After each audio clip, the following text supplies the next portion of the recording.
Missed out on breakfast? Fret not. It's never too late to grab a bite. All right, here's a dilemma many of us have dealt with or might face at some point. You're talking to a prospective employer and the interview is going great, and then bam, they hit you with these 6 words. We can't match your salary. That's 5 words. So what do? Do you walk away? Do you negotiate? Do you cry into your coffee? What would you guys do? I would probably think, how much do they want me? Like, who's got a upper hand here? And see what are the other bargaining chips on the table. Because it's not all about pay. Maybe I can rejig it to add in other perks that might offset it. So not just down to dollars and cents. Fantastic. Yeah, same. I'd look at value alignment. So is what I'm looking for what they need? If so, I'll push for a higher salary. If not, I'll look at other options. Yeah. All right. So this was a topic that was in focus on the Straits Times. ST Jobs talked about this and the idea of being overpaid. So this can be a tricky thing, right? We all get accustomed to expecting more money with every subsequent job, not less. So is it a given that our next job should at least match our salary? Let's get your thoughts first. Wow. I'm thinking things are changing, right? People are just having different priorities right now. Being able to work from home, being able to be, or at least have more flexibility when it comes to hours. So there are more considerations now beyond the dollars and cents. So the package per se might be different in future. So I'm thinking it's okay if it doesn't match exactly because things are changing. Yeah, it depends. If you're single and you can do without benefits, then perhaps salary is more important.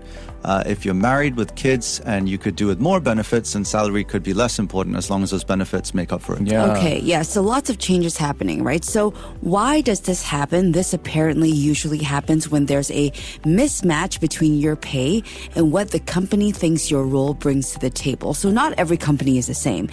It could be about market benchmarks, the job responsibilities may be different, or even just shifts in industry demand. Like if your super specialized skill suddenly isn't so in demand anymore, or if the company's budget is tighter. So it really depends on a lot of different things.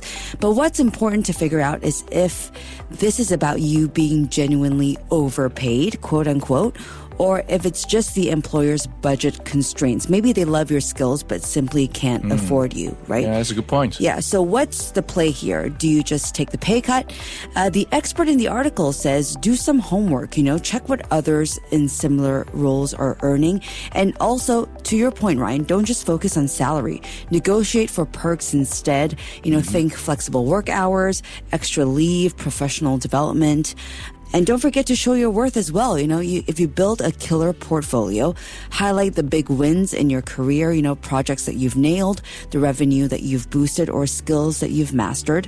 And all of that can come together and maybe make it a good deal for you as well, even though your salary, the figure that you see on your paycheck isn't as high as it was before. Yeah, I think that's a good point. Being able to sell yourself and I suppose have some KPIs of sorts for you to meet or at least agree with. And I've actually taken a pay cut before. Oh. So this is, I suppose, in consideration of work hours as well. Yeah. Where my previous job was really almost 24 hours. So being able to take a step back, I think that was worth it. Being able to take more control of my time, even though it was a pay cut, I think on balance, you do get more, I suppose, out of it.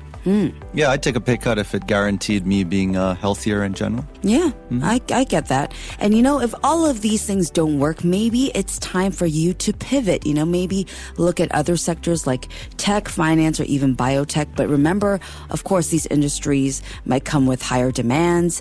So you have to stay sharp and you also have to keep learning. Employers love seeing that you're not just sitting still, you're adapting and you're growing and you're ready to bring fresh ideas to the table. Yeah, I think that's the thing, right? You can't expect the same thing at another company with your same, I suppose, current level. You have to also upskill to be able to bring something to the table, bring some value so that they can pay you for your value. Yeah, you're only as good as your last project, right? You can't live in the past. There you go. So there you have it. If an employer can't match your salary, don't panic. There are ways to navigate the situation, whether it's negotiating perks or proving your value.